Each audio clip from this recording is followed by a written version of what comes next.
నాయకులు అయ్యారు. సరే అధికారం వచ్చింది, మీరేం చేశారు? నాడు నేడు అన్నారు. ఒక్క మండలంలో 200 పాఠశాలలు ఉంటే 10 పాఠశాలలు తీసుకున్నారు, లేదా 20 పాఠశాలలు తీసుకున్నారు. వాటికి మాత్రమే మొత్తం నిధులు ఖర్చు పెట్టారు, మిగిలిన పాఠశాలంతా వదిలేశారు. ఈరోజు కూడా మీరు ఒక్కసారి విలేకరులు వీకోట మండలంలో ఉండే పాఠశాల నాడు నేడులో ప్రారంభమైన పాఠశాలలో ఒకసారి విజిట్ చేయండి. ఆ రోజు జరిగిన అవినీతి ఈ రోజుకి 2 ఏళ్ళైన ప్రభుత్వం వచ్చి చెక్కదిద్దలేనంత పొరపాటు జరిగింది. అంత గోల్మాల్ జరిగినాయి ఆ పాఠశాలలో నిధులు. ఈరోజు కూడా దాన్ని సరిదిద్దే పరిస్థితుల్లో లేని పరిస్థితుల్లో ఉన్నాం. ఎందుకంటే గవర్నమెంట్ ఆఫ్ ఇండియా ఏదైనా పాఠశాలకు కానీ స్కీములకు కానీ డబ్బు ఇచ్చేటప్పుడు దాన్ని సక్రమంగా ఖర్చు పెట్టి ఆ యూసీని పంపించినట్లయితేనే ప్రభుత్వం 2వ విడత నిధుల్లో మంజూరు చేస్తుంది, విడుదల చేస్తుంది. ఆ రోజు ప్రభుత్వం, కేంద్ర ప్రభుత్వం ఇచ్చిన నిధులను దుబారా చేశారు కాబట్టి 10 రూపాయల బ్రిక్ను 20 రూపాయలకు ఇచ్చారు కాబట్టి ప్రతి మెటీరియల్ 10 లక్షలు 20 లక్షలు రాసేశారు. 10 లక్షలు ఖర్చు అయ్యేది 10 కోట్లకి 20 కోట్లు ఖర్చు పెట్టారు. ఈ రోజు దాన్ని లెక్కలు చూపించుకోలేని పరిస్థితిలో ఉన్నందువల్ల ఈరోజు కేంద్ర ప్రభుత్వ పాఠశాలకు ఎక్కడ నిధులు ఇప్పటి వరకు తీసుకొని వచ్చేదానికి అవకాశం దొరకలేదు. ప్రతి పాఠశాలలోనూ మండుబాడులే ఉన్నాయి, టాయిలెట్స్ లేవు, స్లాబులు లేవు. ఏ విధంగా వదిలేసామో ఆ విధంగా ఉన్నాయి. ఇక ఆంధ్ర నివారణవా స్వయాన ముఖ్యమంత్రి వచ్చి ఛాలెంజ్ చేశాడు కుప్పంలో. నేను నీళ్లు వదిలాను, ప్రతి చెరువుకు నీళ్లు వదులుతాను, మొత్తము పారిస్తాను. చంద్రబాబు నాయుడు 20 ఏళ్ళుగా చేయలేని పని నేను చేస్తానని. ఏమయ్యా చేసావు నువ్వు? ట్యాంకుల్లో నీళ్లు తెచ్చి సినిమా స్టంట్ లాగా వేసి వెళ్ళిపోయావు. 9 నెలలు మా అధికారానికి వచ్చాయి. మా నాయకుడు, మా ఎమ్మెల్యే కార్యాలయంలో కాన్స్టిట్యున్సీలో 120 చెరువుల్లో మేము నింపినాం. ఈరోజు వర్షాలు లేకపోయినా వరి పంట పట్టుకోవాలని, రాబోయే కాలంలో మిగిలిన చెరువులు కూడా నింపుతామని కూడా తెలియజేస్తున్నాం.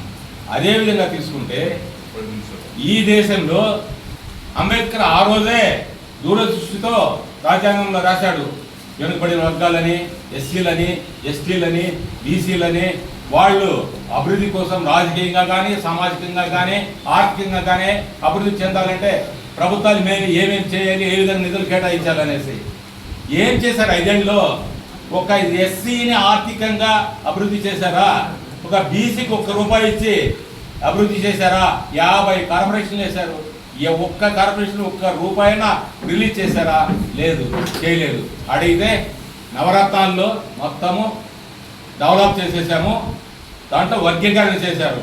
బియ్యానికి ఇంత ఇచ్చాము, వైద్యానికి ఇంత ఇచ్చాము అనేసి 9 రకాలు చూపి ఎస్సీ కార్పొరేషన్ నిధులు దోచేశారు. నేను ఒక పని పైన ఢిల్లీకి వెళితే కేంద్ర ప్రభుత్వం సంస్థల్లో కనీసం ఒక 10 సంస్థలతో నేను మాట్లాడాను. ఎస్టీ కానీ, బీసీ కానీ, మైనార్టీ కానీ, ఈ విధంగా వాళ్ళు చెప్పడం ఏమంటే ఆంధ్రప్రదేశ్ రాష్ట్రంలో ప్రభుత్వాన్ని మేము నమ్మము. ఎందుకంటే ఏదైనా డబ్బులు రిలీజ్ చేస్తే యూసీ మాకు రావడం లేదు. డబ్బులు 100 కోట్లు ఇచ్చినట్లయితే మళ్ళీ ఆ కార్పొరేషన్ మాకు జవాబుదారీ చెప్పడం లేదు. కాబట్టి ఏదైనా ఒక బ్యాంక్ అయినా సరే ఏజెన్సీ ఆంధ్రప్రదేశ్ తరఫున మేము పనిచేస్తాము. ఎస్సీలకు కానీ, బీసీలకు కానీ, ఎస్టీలకు కానీ, మైనార్టీలకు కానీ మేము రిలీజ్ చేసే ఫండ్స్ ఆ బ్యాంకు ద్వారా ప్రజలకు అందించి మళ్ళీ మేమే రికవరీ చేసి మీకు కడతామనేసి ఏదైనా గోడల్ ఏజెన్సీ ముందుకు వచ్చినట్టయితే ఆంధ్ర రాష్ట్రంలో మేము నిధులు తప్పకుండా ఇస్తామని చెప్పడం జరిగింది. అంటే ఆ ప్రభుత్వం పైన అంత నమ్మకం ఉంది కేంద్ర ప్రభుత్వానికి. కాబట్టి దయచేసి ఒకసారి ఆలోచించేయండి. రాజకీయాలు కౌంటర్లు ఇవ్వడము, వ్యక్తిగతంగా మాట్లాడడం కాదు. ఏమైంది? ఏమైనా లోకల్ ఎలక్షన్స్ వచ్చాయా? శాసనసభ్యుడిగా అమర్నాథ్ రెడ్డి గారు గెలిచాడు. ఆయనకు అవకాశం ఉండేటప్పుడు, సమస్యలు ఉండేటప్పుడు ఆయన ప్రజల్లోకి వస్తాడు, ఆయన చేతనైన పరిష్కారం చేస్తాడు. అదే ఆయన యొక్క బాధ్యత. మీకెంతో బాధ్యత లేదు, అదేవిధంగా ఆయనకు కూడా బాధ్యత లేదు అనుకుంటారు. అది కౌంటర్ ఎందుకు అనుకుంటారు? శాసనసభ్యుడు కానీ, ఎంపీ కానీ, ముఖ్యమంత్రి కానీ, మంత్రి కానీ ప్రజల్లోకి రావాల్సిన అవసరం ఉంది. ఆయన ఎప్పుడు ఆయన ఇంటి దగ్గర ఉంటాడు, వచ్చిన వాళ్ళ సమస్యలు పరిష్కారం చేస్తాడు. అవసరమైనప్పుడు కాన్స్టిట్యున్సీలో మండలంలో వీలున్నన్ని రోజులు తిరుగుతాడు. దాన్ని ప్రశ్నించే అధికారం ఎవరికీ లేదు. మీ బాధ్యతతో చెప్పండి. అసెంబ్లీలో వచ్చారా మీరు? ప్రజల తరఫున ఉండేవాళ్ళు అయితే ప్రజా యొక్క సమస్యలు అసెంబ్లీలో చర్చించారా? లేదే. ఏ నాయకుడు రాలేదే. మాజీ మంత్రులు రాలేదు, శాసనసభ్యులు రాలేదు, ముఖ్యమంత్రి రాలేదు. మీరెందుకే మాట్లాడతారు ప్రజాస్వామ్యం గురించి, తెలుగుదేశం పార్టీ నాయకుల గురించి? మీ బాధ్యత ఏదో మీరు సక్రమంగా నిర్వర్తించండి. ఏదైనా ఉపరి సక్రమంగా చేశారంటే లేదు. దయచేసి ఇప్పటికైనా వ్యక్తిగతంగా తెలుగుదేశం నాయకులపైన, శాసనసభ్యులపైన విమర్శలు ఆపండి. ప్రతిపక్షంలో చేయాల్సింది ఒకటి, ప్రభుత్వం ఏదైనా తప్పు చేస్తే ఆ తప్పుని ఈ విధంగా చేస్తే బాగుంటుందని సలహాలు ఇవ్వండి. ఈ విధంగా అభివృద్ధి చేయండి అని చెప్పండి. అది మేము స్వీకరిస్తాము. అంతేగాని ప్రోటోకాల్లో కలెక్టర్ పేరు వేయలేదు, అధికారులు మీ పార్టీ సంప్రదాయం చెప్పమంటావా? ఈరోజు కూడా ముఖ్యమంత్రి గారు చంద్రబాబు నాయుడు గారు నేషనల్ లెవెల్లో ఉండేటప్పటికీ కలెక్టర్లు 10 మంది వస్తే 10 మందిని కూర్చొని పెట్టి మాట్లాడతాడు. మీరు బటన్ నొక్కారు కదా 5 ఏళ్ళు.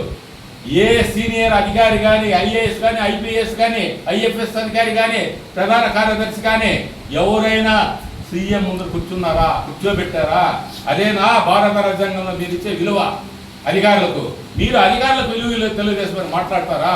మా కార్యకర్తలు ఓవర్ వస్తున్నారు. వైసీపీ పాలనలో ఆదేశిస్తారు, మీరు అధికారులు గౌరవంగా మాట్లాడతారు. మాకు పనులు జరగడం ఆలస్యం అవుతుంది, మీరు వాళ్ళలాగా గట్టిగా మాట్లాడరు. ఎంఆర్ఓని కానీ, ఎండిఓని కానీ, అధికారులు కానీ ఆదేశించరు అనేసి. అటువంటి సంప్రదాయమైన పార్టీ తెలుగుదేశం. మా నాయుడు యొక్క అండదండలతో అతని ఆశయాల ప్రకారం ఇక్కడ ఉన్న నాయకులు కానీ ఎవరు కానీ పార్టీ యొక్క ఆదేశాలనే మేము పాటిస్తాం, క్రమశిక్షణగా ఉంటాము. దయచేసి శాసనసభ్యులు కావచ్చు, మాజీ ప్రజాప్రతినిధులు కావచ్చు, మీరు ఎలా అయ్యారో మాకు తెలుసు. నాయకులు ఎలా అయ్యారు, చైర్మన్ ఎలా అయ్యారో, అదేవిధంగా ఎమ్మెల్యే ఎలా అయ్యారో, ఎన్ని రోజులు సేవ్ చేశారో ప్రజలకి, ఎన్నిసార్లు ఎలక్షన్లో నిలబడినారో తెలుసు. మేము కూడా 84, 85 నుంచి రాజకీయాల్లో ఉన్నాం. చాలామంది శాసనసభ్యులను చూసాము, చాలామంది అధికారులను చూసాము, చాలా ఎలక్షన్లు చూసాము ఇప్పటికే ఈ 40 ఏళ్ళలో. కాబట్టి మాట్లాడేదానికి కానీ, ప్రకటన ఇచ్చేదానికి కానీ, ప్రెస్ పెట్టేదానికి కానీ పదవులు అవసరం లేదు. మన వ్యక్తిగతము, మన మర్యాద, మన అనుభవము ప్రజలకు అందుబాటులో ఉన్నాడా, అతడు నీతి నిజాయితీగా జీవిస్తున్నాడా అనేది అవసరం. అంతేగానే ఏ హోదాలో ఉండి అదేదో చెప్తారు కదా, చెప్పేది నీతులు, చేసేది వాడ పనులు అనేసి, దొమ్మర పనులు అనేసి, రాత్రి ఒకటి పగులు చేసేవాళ్ళు కాదు తెలుగుదేశం పార్టీలో. కాబట్టి దయచేసి ఇక నుంచి అయినా మీరు ప్రజలకు న్యాయం చేయాలనుకుంటే తప్పకుండా ప్రజాస్వామ్య పద్ధతిలో సలహాలు ఇవ్వండి, స్వీకరిస్తాము. వ్యక్తిగతంగా శాసనసభ్యుల్ని కానీ, మాజీ ప్రతినిధుల పార్టీ ప్రతినిధులు కానీ విమర్శించకండి. విమర్శిస్తే కొనసాగుతూ ఉంటుంది. ఇది మంచి సంప్రదాయం కాదు అని మీకు తెలియజేసుకుంటూ ఇకనైనా ప్రజల కోసం పనిచేయండి. రాబోయే కాలంలో అయినా కనీసం మీ వైపైనా చూస్తారనేసి నేను ఆశిస్తున్నాను. అందరికీ నా యొక్క ధన్యవాదాలు తెలియజేసుకుంటున్నాను.